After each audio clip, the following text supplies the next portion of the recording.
निकेतने मनो चलो निज निकेतने संसार विदेशे विदेशीर बेशे प्रमुखेनो अकारणे संसार विदेशे विदेशीर बेशे प्रमुखेनो अकारणे मनो चलो निज निकेतने मनो चलो निज निकेतने संसार विदेशे विदेशीर बेशे प्रमुखेनो अकारणे संसार विदेशे विदेशीर बेशे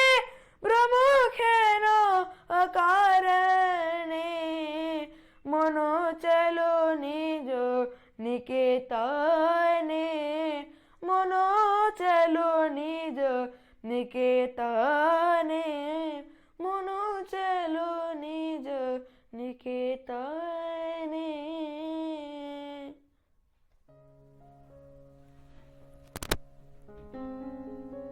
इको इंडिगो में आपका स्वागत है। प्रणाम सभी जनों को। आज एक बहुत महत्वपूर्ण दिन है, ऑस्पिशियस डे, एक स्पेशल दिन है। आज के दिन महान आत्मा स्वामी विवेकानंद का जन्म हुआ था, विवेकानंद जयंती। और इस अवसर पर इको इंडिगो स्वामी विवेकानंद की बताई हुई कहानियां की एक सीरीज शुरू करने जा रहा है। हम देखें तो हमारे कल्चर में धीरे धीरे कहानियां कम होती जा रही है। पुराने पहले जो हमारे दादा दादी थे और पहले वे कहानियां सुनाया करते थे अपने पोते जो होते हैं बच्चों को, और उन कहानियों से उनके अंदर जीवन मूल्य उजागर होता था। और अब हम देखें तो अभी धीरे धीरे कहानियां एकदम गायब होती जा रही है। स्वामी विवेकानंद की माँ जब वे छोटे थे बचपन में, उन्हें कहानियां सुनाया करती थी, पुराण, महाभारत, रामायण, उपनिषद। और हम देखें तो आगे जाकर फिर स्वामी विवेकानंद जब वे कोई सिद्धांत समझाया करते थे तो कहानी का माध्यम यूज करते थे। वो उस कहानी उसमें डाल देते थे, जिससे वो जो गहरे कॉम्प्लेक्स सिद्धांत जो जीवन रहस्य है वो हमें आसानी से समझ में आ जाए। तो आज हम जो कर्मयोग है स्वामी विवेकानंद का, उसका जो चैप्टर है, हर एक अपने क्षेत्र में महान है, उस कहानी से शुरुआत करेंगे। और हर हफ्ते एक एक कहानी हम आपके साथ साझा करेंगे। इन कहानियों पर हम मनन करें, ध्यान करें। ये कहानियां के अंदर जीवन मूल्य, जीवन रहस्य और बहुत सारी परेशानियों का समाधान छुपा है। तो शुरू करते हैं।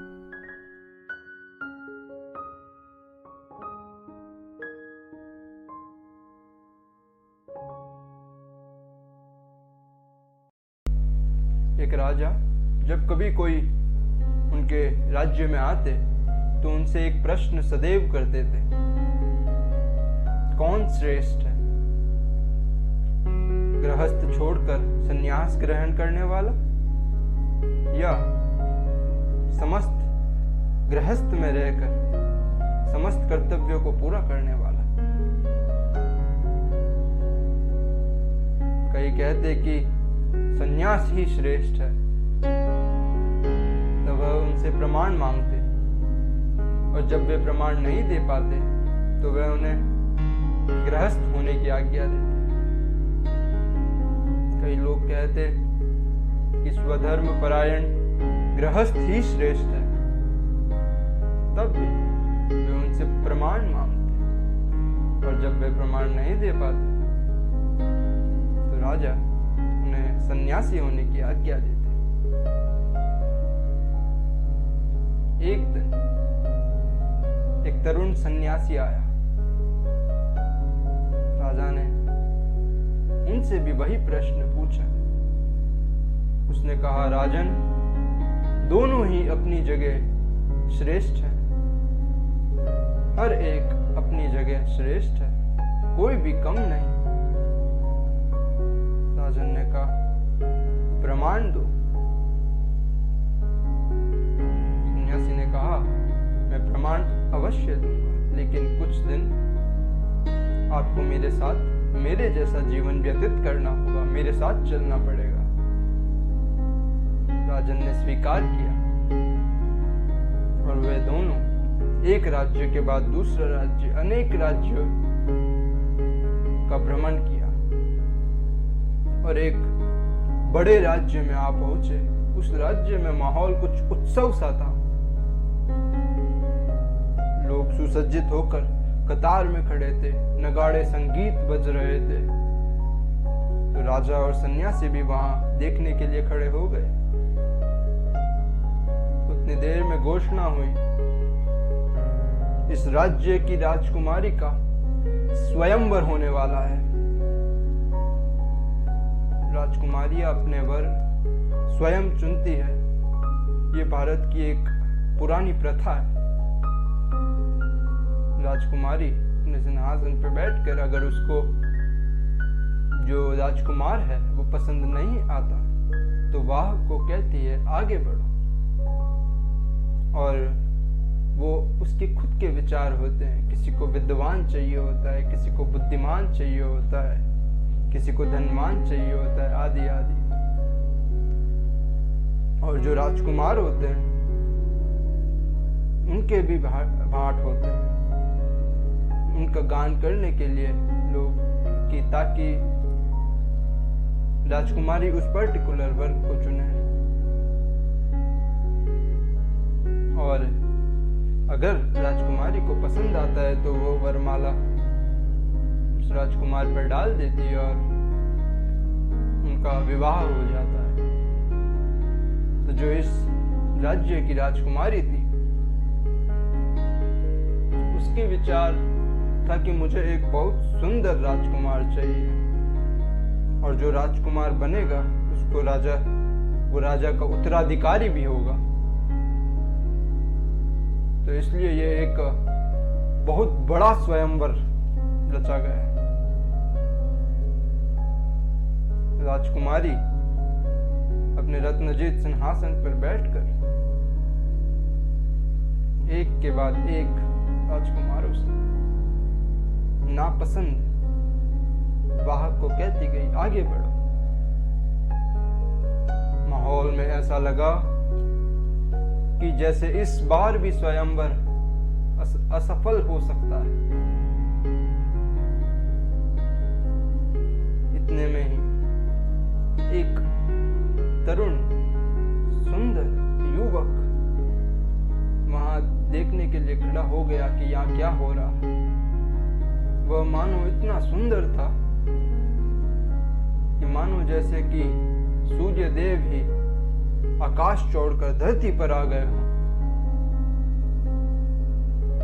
और राजकुमारी का सिंहासन उसके समीप आया। राजकुमारी ने तुरंत उसके गले में वरमाला फेंक दी। उसने रोक ली। उसने कहा, छी, विवाह से मेरा क्या प्रयोजन? छी। राजा को लगा बेचारा निर्धन है और इसमें हाँ कहने का साहस नहीं। राजा ने उसे कहा कि मेरी कन्या से विवाह करते ही ये आधा साम्राज्य अभी के अभी तुम्हारा होगा और मेरे मरने के बाद पूरा साम्राज्य। और ऐसे करके राजा ने वापस वरमाला उस सुंदर सन्यासी के गले में डाल दी। उसने तुरंत माला निकाल फेंकी और वह वहां से चला गया। लेकिन अब तक तो जो राजकुमारी थी उस सुंदर सन्यासी पे मोहित हो गई थी। उसने कहा या तो मैं इससे विवाह करूं या मैं आत्महत्या कर लूं। और वह भी उसके पीछे पीछे चले गई। जितने में हमारे जो राजन और सन्यासी हैं वो सन्यासी ने राजन को कहा राजन चलो अपन दोनों भी इनके पीछे पीछे चलते हैं। तो थोड़ा दूरी रख के पर्याप्त दूरी रख के वह भी उनके पीछे पीछे गए।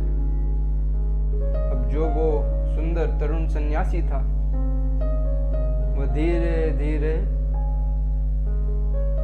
उनको जंगल की ओर ले गया राजकुमारी। और क्योंकि वो जंगल के जटिल रास्ते जानता था वह अदृश्य हो गया। राजकुमारी बैठ कर फूट कर रोने लगी क्योंकि उसे बाहर जाने का मार्ग तो मालूम न था। इतने में ही वो राजन और सन्यासी राजकुमारी के पास आए और बोले चिंता मत करो हम तुम्हें मार्ग दिखा देंगे, लेकिन क्योंकि अभी रात है आज हम पेड़ के नीचे विश्राम करेंगे और कल सुबह पौ फटते ही हम आपको मार्ग दिखा देंगे महल का। अब वो एक बड़े पेड़ के नीचे राजन सन्यासी और राजकुमारी आराम करने के लिए बैठे। पेड़ के ऊपर एक चिड़िया की पत्नी और उसके 3 बच्चे रहते थे। चिड़िया ने देखा नीचे और चिड़िया की पत्नी को बोला देखो हमारे घर अतिथि आए हैं। और यह बोलकर वो चिड़िया उड़ गया और अपनी चोंच में दबाकर एक जलती हुई लकड़ी का टुकड़ा लाया और अतिथि के पास गिरा दिया। अतिथियों ने वो इकट्ठा करे लकड़ियां इकट्ठा करी और उसकी आग बना दी। चिड़िया ने फिर अपनी पत्नी से पूछा बताओ अब हमें क्या करना चाहिए। जाड़े का मौसम है और वे भूखे होंगे। वो बिल्कुल दिल से असंतुष्ट था क्योंकि उनके घर में उनका चिड़िया के पास खाने का कुछ न था। तो उसने कहा हम गृहस्थ हैं, यह हमारा धर्म है कि हम अतिथि को संतुष्ट करें। ऐसे कहकर वो आग को बोला ये आग ये शरीर मेरा तू ले ले, और आग में गिर गया और भुन गया।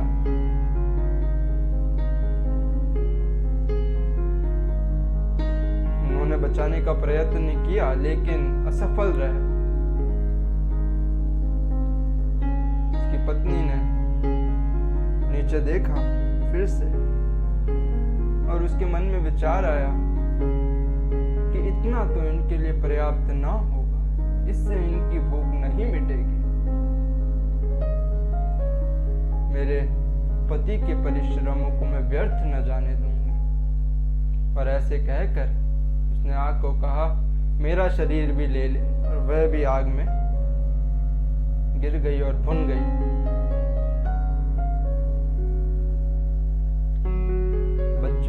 चिड़िया के बच्चे ये देख रहे थे तो उन्होंने नीचे देखा और एक दूसरे से बातचीत करी कि हमारे माता पिता जो कर सकते थे उन्होंने किया, लेकिन इससे थोड़ी ना उनकी भूख मिटेगी।